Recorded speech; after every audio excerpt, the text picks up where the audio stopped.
Here comes the, here comes the, here comes the. Y'all don't really want it like that. Yeah. Here comes the, no. Here comes the, oh. Here comes the. Y'all don't really want it like that. Yeah. Here comes the.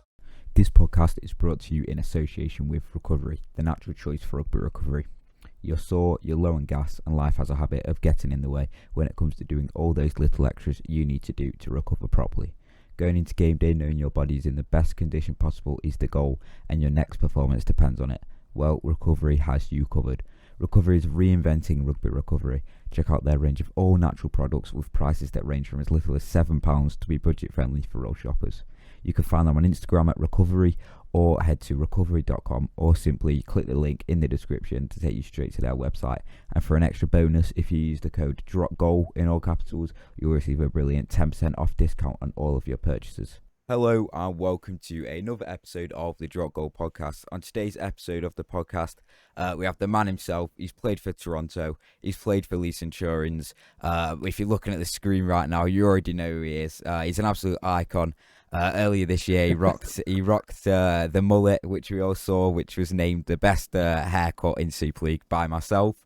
It's Blake Wallace. How are you, mate? Welcome to the podcast. Thanks, mate. Thanks for having me. Yeah, mate, it's a pleasure.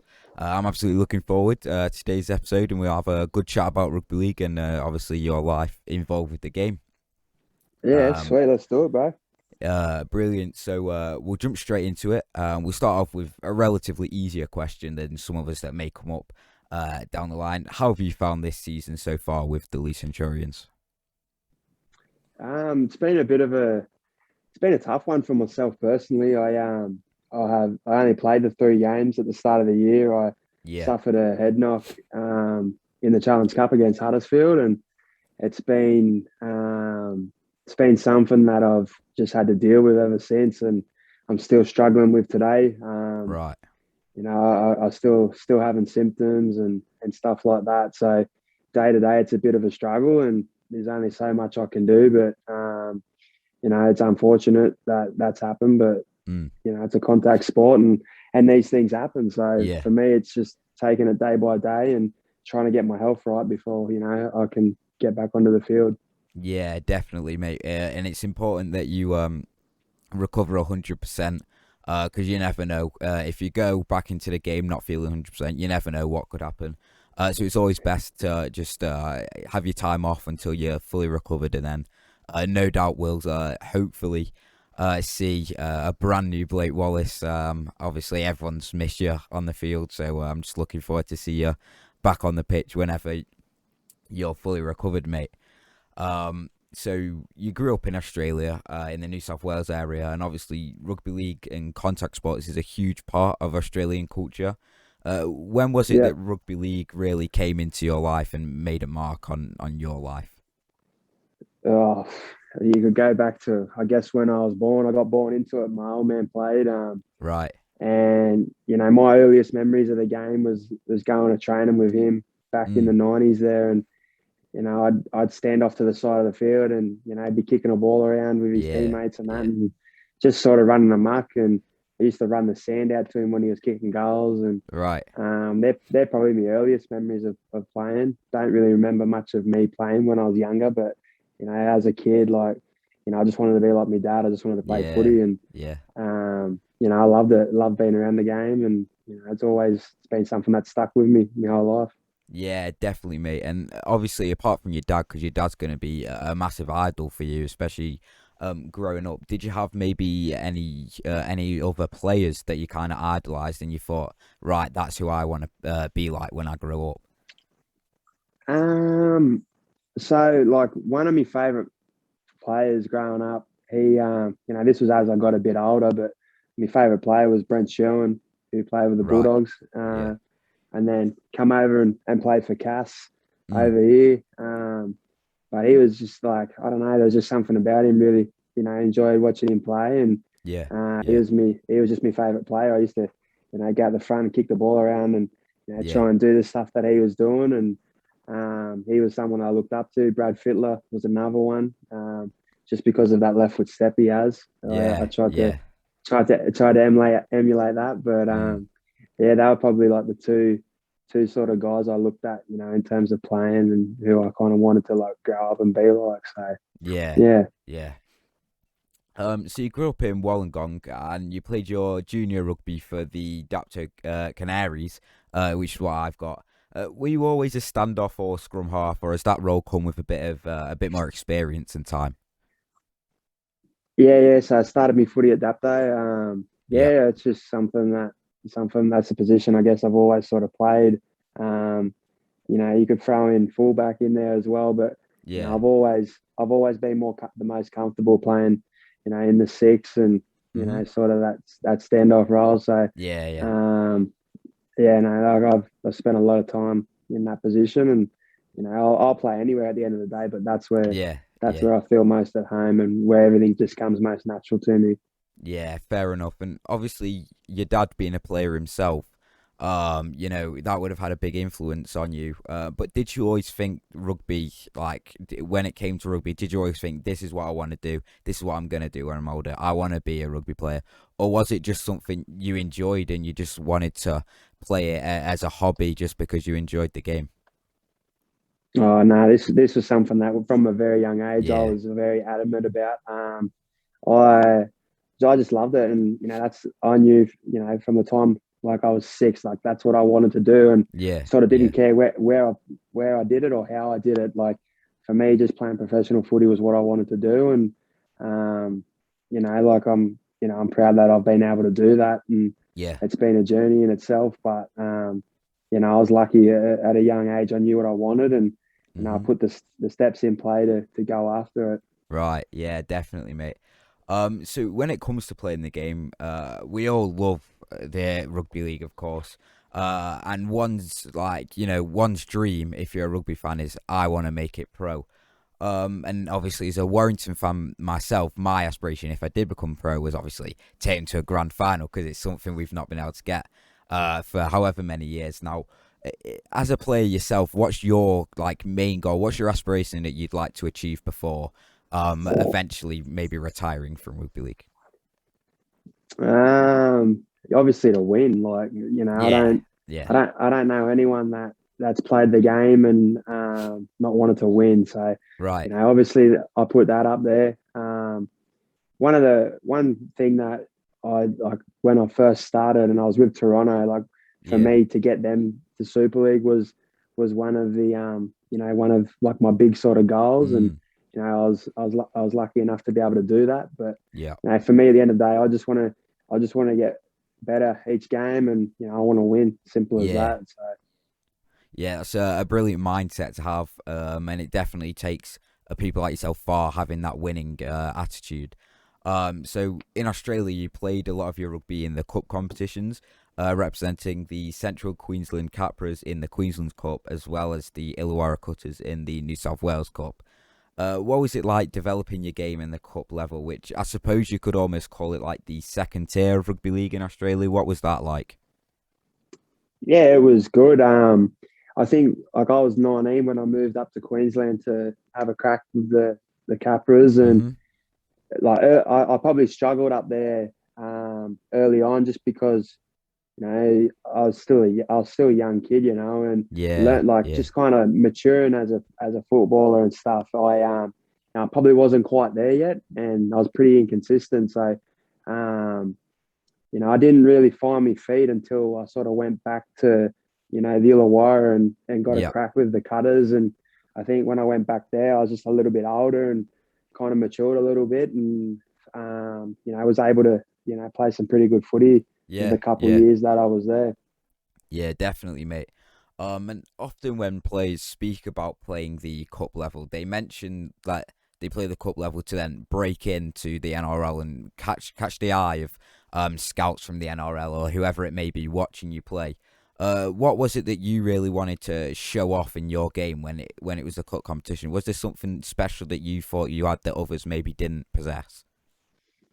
Um, no, I just wanted to do me, to be honest. Like Right. I didn't have a manager or anything at a young age. Like I didn't get a manager until I come over here. So like Yeah. I didn't, I just kind of went out and played footy and played it for what it was. Like I Mm. always, always wanted to play as high as I could and as good as I could. So it Yeah. was just kind of going out there and just playing my game and sticking to kind of what worked for me. And Yeah. I'd like to think as a half, I take the line on and stuff like that. So Right. that's kind of what I did, and like it was a good couple of years for me, and I gained Yeah. a lot of experience out of that and playing against some pretty good players in that competition. Yeah, definitely, mate. So after playing in the Queensland and New South Wales Cup competition, you got your opportunity to come over to play with the Toronto Wolfpack, which we all know the story of by now. That would be the first professional team in Canada. It would be a big step for anyone willing to take that extra step, go out their comfort zone, and try something new. How did it come about you getting that offer from the Toronto Wolfpack? Yeah, so I was when I was playing New South Wales Cup for the Cutters, I was working as well, and I was working for a Hmm. guy, Shane Millard, and he used to play a bit of Super League Yeah, and spend yeah, some time over here, and he came to me when I was at work, and he said, "Oh, he goes, I've been hit up about some players, to go and play for this new Canadian team," and I was like, yeah, we kind of got talking about it, and it didn't think much of it, and he goes, "Would you do it?" And I was like, 100%. Like, yeah. so he kind of threw my name forward, and he used to play with Brian Noble used to coach him, and then Right. Simon Finnegan, who was our assistant, Yeah. they played together. So Okay. um, between them, those two or those three and Paul Rowley, they all kind of took a gamble on me. Mm. Um, and it kind of just snowballed from there. And Yeah. I'm grateful that I got that opportunity. So it's definitely not something I've forgotten. I Mm. wouldn't be here, sitting here today without that. So it's something I'll forever be grateful for because I've loved every minute of it. Yeah, 100%. And as the Toronto Wolfpack were a newly formed club, did you have to participate in like any sort of trials? Because I remember speaking to Monte Gaddis, who's the founder of Cleveland Rugby League, who also got trials at Toronto, and I think he said he had to travel to 3 different trials. What was the situation with you when joining Toronto? Yeah, so mine was a bit different. I think like I got signed and like that was it. Like I was Yeah, in the yeah, squad. yeah. I think the trials that Monty went to and a few other boys throughout North America there, they then picked Right. basically a Yeah. team from that. That team then went to the UK, played a game against I think it was what I mean Brighouse, I think up near Huddersfield way, Okay. and basically they picked 3 guys from that to Yeah. then Yeah. join the squad. So I was there. I was over in the UK by that point when that was on. But Yeah. yeah, that's kind of how like it all went about. Yeah, so you got almost a fast track kind of. You got signed on straight away. They wanted you in the team before anyone else type of thing. Yeah, it was just one of them new Yeah. squad. I managed to get a gig and come over and make the most of it. Yeah, definitely. So you got your opportunity to represent Toronto. Toronto will play half their games in Canada, at their home stadium, and half of them in the UK. Moving from Australia, did you have a house in Canada or the UK? And how did you find the transition from moving from Australia to a new country? Yeah, I was excited for it. I enjoy getting out of my comfort zone and Yeah. doing some stuff that's a bit different. And the whole Toronto setup was completely different. I come to Oh the yeah. UK Yeah. until did preseason in the UK and lived in a house with like 5 other lads that were all from Yeah. overseas, Yeah. and we had a good little crew there. And Mm. when we went to Canada, we all stayed, like the whole team stayed basically in like this big apartment like building. Right. So we were all together when we were there, and it was just a matter of like once the season sort of got going, we were back and forward, every now and then, depending on the schedule. Yeah. Um, and then yeah, like each year just got a little bit different as we went through. But Mm. yeah, no, I loved it. I don't think I could ever live with 5 other blokes in a house Yeah. again. No, Yeah. it got a bit wild and a bit dirty, but I loved it. It was a great experience, and we all had a good time. Yeah, I bet it was a brilliant experience. So you made your debut in a Challenge Cup game for Toronto. What was that like, pulling on the Wolfpack jersey for the first time and pretty much setting it in stone that you are now officially a Wolfpack player and you're on this journey for the long run type of thing? Yeah, I was good. Like it was, it was it was different. Like we were playing for a Canadian team in an Yeah, English league. Like yeah, it was, it hadn't been done before, and I just enjoyed every minute of that because, we didn't know how long it was going to last, and we just, went along for the ride, and it was, a really good experience and yeah. something I'll never forget. Yeah, definitely is. It's definitely something different, and some people were against it, some people are all for it, but overall, we can all agree it's just it's something that I think rugby league as a whole needed. Try a new pathway, and if it didn't work out the way they wanted to, then fair enough, it didn't work out. But it's good to always try new things because. In the end, that was to grow our sport, which is what everyone wants. So some people may disagree with the way they did it, but what they were trying to achieve, everyone can surely agree, was something good, trying to grow our sport. So it's really good that you managed to have that experience and take part in Toronto's journey. And you were pretty much at the club from start to finish. League One to 2 seasons in the Championship, as well as in fortunate short-lived time in Super League. What would you say was the most challenging aspect of your playing career with Toronto? Oh, it could be a number of things. Like it, I think the travel was a pretty tough thing. Like when we Yeah, weren't having as long a stint, in certain places, coming back and forth quite right. frequently Yeah, yeah, made it pretty tough. And yeah, like I don't know, like that. Obviously, the Super League experience was short lived, and it's one of them things. I wonder what could have been, but yeah, that was obviously a challenge in itself as well because you were stepping up to that next level, and yeah. Of you're course. playing against some of the best players in the world. It's like, all right, Yeah, you yeah, gotta figure it out pretty quickly. But we were on the right track there. But then obviously COVID and the stuff that happened with our owner and whatnot. That yeah. they're different stories completely. But it's just yeah, I just think obviously the step up in competition and then the Yeah. travel, they were probably the two biggest things. Yeah, I agree, mate. Toronto, in my opinion, was becoming such a big name, for so little time it had been involved with rugby league, and people at the top of the club, as well as the players like yourself and everyone around Wolfpack, they were really creating something good. And I personally say Toronto's time in the championship was when they really blossomed. The first year, I believe it was like 2018, they dominated the league and just missed out on a place in Super League, obviously in that game, and then in 2019 they won the £1 million game and sealed that Super League spot. I really thought that's when Toronto became their own and became their own brand. And I think that team brung the emotion from the stadium to the TV screens, which is something I believe rugby league has missed for a few years. Um, how did you enjoy your time though with Toronto? Yeah, I loved it. I still hold the city very close to my heart. Like, Yeah, I met my wife there and we got yeah, yeah, married, and it was just a really cool experience. And I think anyone that ever went there and watched a game at Lamport Stadium, I think they'd say the same thing.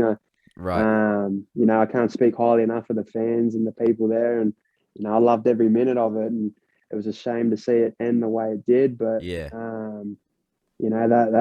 that's life, and these things happen. So yeah. I I love my time there. It was unreal. Yeah, it sounds like such an experience. And of course, most rugby league fans know the unfortunate story of Toronto. And like I said, mentioned before, some were against the idea and some were all for it. With Toronto coming into Super League and, becoming a professional team based in Canada but playing in the English League. But I believe it was a good concept, nevertheless. But due to COVID, obviously, the Wolfpack sadly folded. I mean, what was probably the worst possible way people could think that it would all end. And many players, people at the club, everyone was out of a job, and I'm not going to go too into it because obviously you may not want to go into it yourself, and others may not really want to go into it, whoever's listening. But how did you find that, like that period with Toronto, like that uncertainty whether Toronto would stay in Super League or whether they'd fold and they wouldn't be back? How did you personally find that time? Yeah, it was tough. Obviously, right when the pandemic kicked off as well. So Yeah, exactly. it was hard because it was like, you're waiting to hear things, and then you'd hear something, and it's just the process just kept getting dragged on and on, and Yeah. we were just like, we'd hear things, and then a week later it'd change. So it was pretty tough mentally. We weren't getting paid, and we obviously still haven't been paid because of Right. what's happened there. So we're still chasing money, but I think I was lucky. I was in Canada with my wife and her family, which Okay. made it a bit easier on me. But Mm. I don't think like I ever went 8 months in my life without being paid. So Yeah. that took a pretty big toll. Because you're starting to wonder, like, all right, you're dipping into savings here, and it's like, how am I going to be able to pay? How am I going to live here? Like, well, this is getting tough. So, it was just, it was tough. It was unfortunate, but at the end of the day, like, still here now, so I can't complain too much. But it was just sad, mate. Really, like to see like it ended the way it did. It was just a missed opportunity, I think. So. Oh yeah, I 100% agree. Yeah, it's unfortunate how it ended, but like you said, things happen, and you're still here today, which you've got to be grateful for. And I must ask For now, sure. I'm not too sure if you're aware, but a new professional league is being launched over in the States, with two teams from Canada, of course, Toronto being one of those teams, as well as there are 12 others from North America.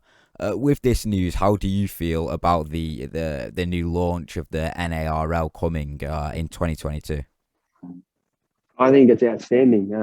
One of my good mates, Ryan Burrows, he's the what is he, the coach, owner? He's all of it for Washington DC, the Cavalry. So, Right.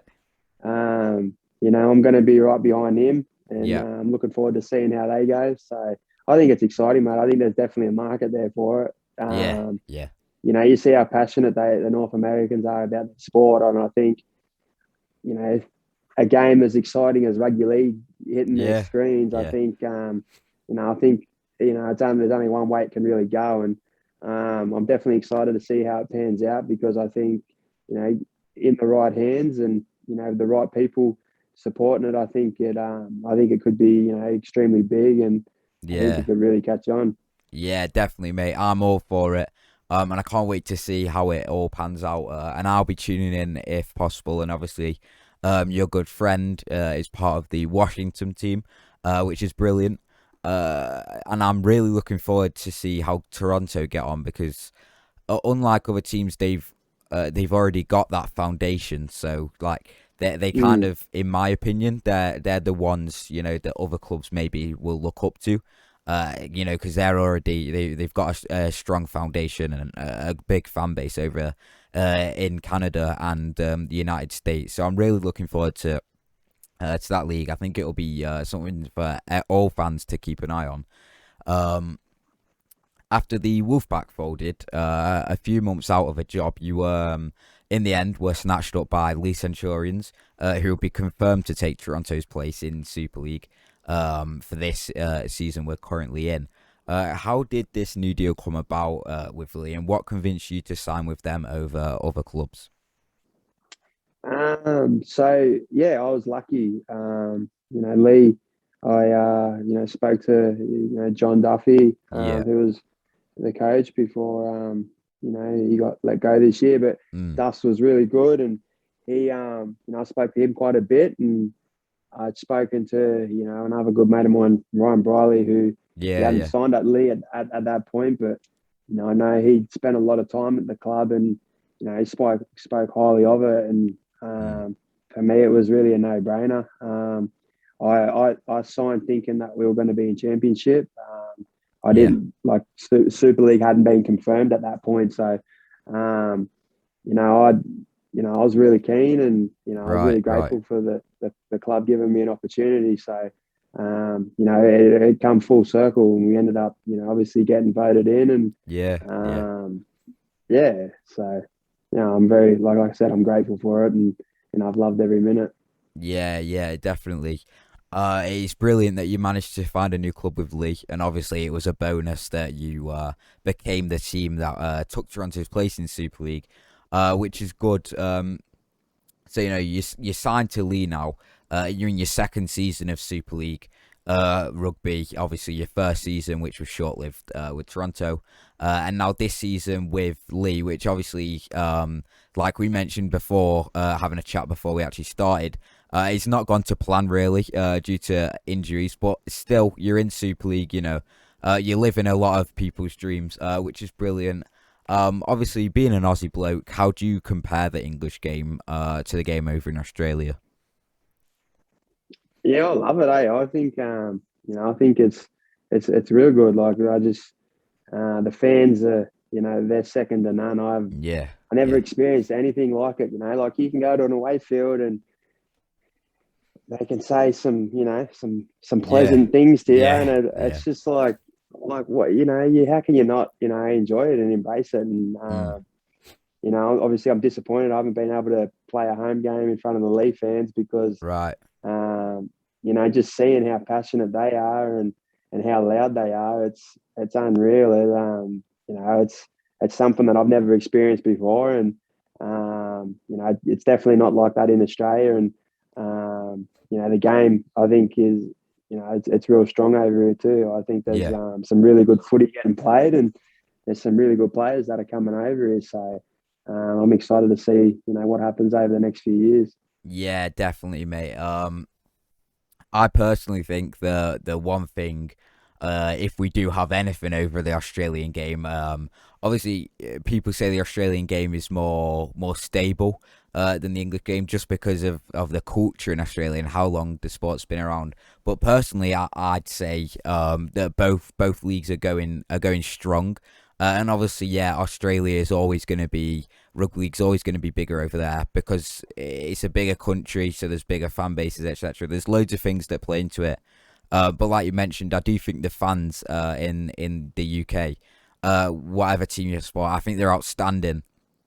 Which is brilliant, and so many people that come over to the UK who I speak to constantly mention the fans. So for anyone listening, you're obviously doing something right, turning up to your games. So just carry on turning up now that we can get fans back, and support your teams, and obviously, as Blake just mentioned, a few things you're saying the players do enjoy. So keep that Oh up. yeah, Um, you can't look at that and take it really the wrong way, can you? You laugh and you crack on with it. yeah, But yeah, no, yeah. they're good. They're good fans, and they're passionate, and I think it's great for rugby league. Yeah, definitely, mate.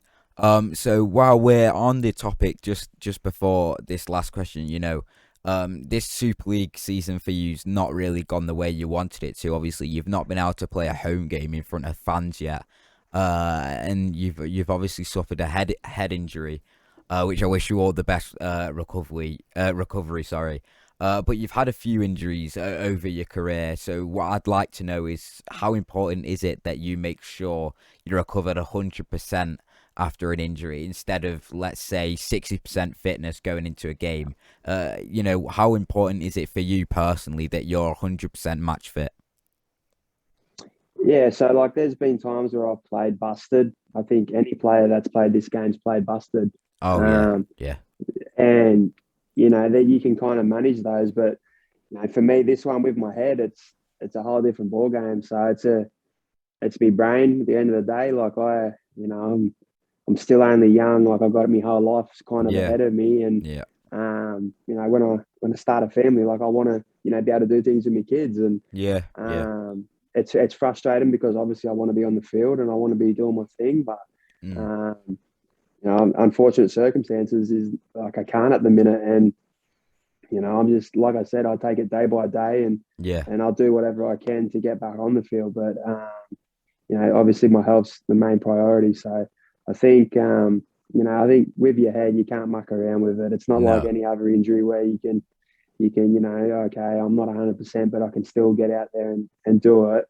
Yeah. I think, with my head, it's a different ball game completely. So I just listen to the right people and do what I need to do and take it from there.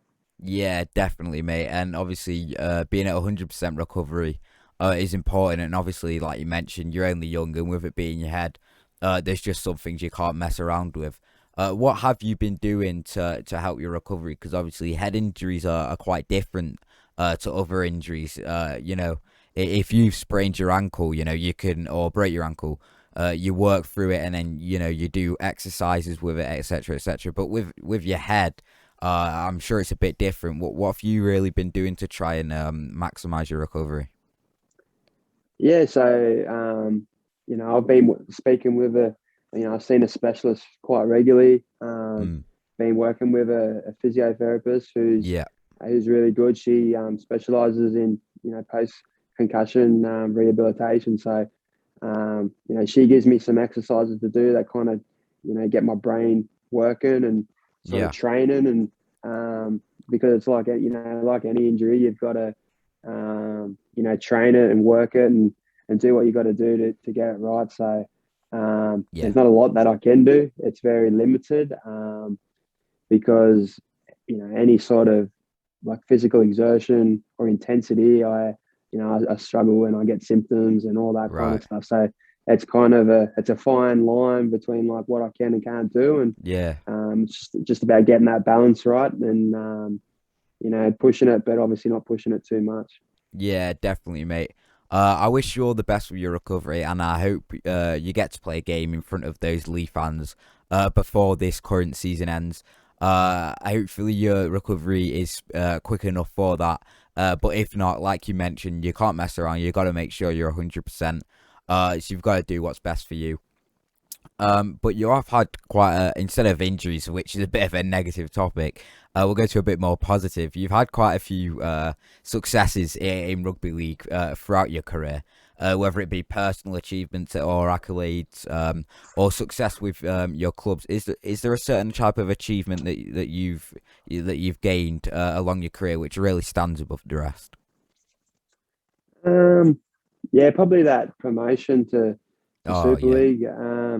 That for me because I remember at the end of the first year, I was sat in front of Brian Noble and said to him like I wanted to be the guy to have a party and get in this team to Super yeah, League and yeah, so just kind of rolling through the years with them and the heartache of 2018 and then mm, being able to right those wrongs in 2019 was yeah, yeah, that was a really really special day for me and then probably like me debut, so me Super League debut with Toronto, and then my club debut for Leigh. I hold yeah. them up there pretty highly too. So, um, they're probably what I would say. My biggest achievements, and Yeah. I'm cool with that. So, Yeah, definitely, mate. You have achieved a lot in your career.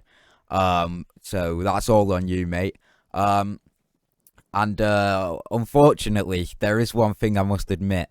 I did have you in my fantasy Super League team this year. So that didn't go to plan really. no, Due to that your hasn't injury. gone well. Sorry, brother. No, yeah, it's perfectly fine. But I've kept you in the team. You're on my bench in case you come back. Um, Appreciate it. and one more question I must ask: where's the mullet gone? So it's a touchy subject at the moment. Right. I so I'm very impulsive. I've had a few different haircuts in my time Yeah. over the years. So I've had blonde hair, I've had shaved hair, I've had it all. Yeah. And the mullet was in full force, and Yeah. I loved it. Like I loved it. And then my missus, we're downstairs here, and just kind of got talking. And I don't know how I got brought up, and I said, "Oh, well, I'll shave it off." And she's like, "No, you won't." I was like, "Yeah, I will." Like, Yeah. I'll shave it off. And like, I don't regret anything really, but that is probably one thing that I regret Right. because as soon as I did it, I was just like, what have I done? I went from like having this long, out of control hair and then just to like literally a shaved head. And I was Yeah. just like, it's like one extreme to the next. And yeah, I hated it, to be honest, and it's slowly coming back now. Like it's getting there slowly. So slowly, I've told the wife. I said the mullet will be coming back. It's just we've come to an agreement that it's allowed to be back, but it can't be as long right. or as out of control as it once was. So it'll probably just be it'll be a mullet, but on a smaller scale, I'd say.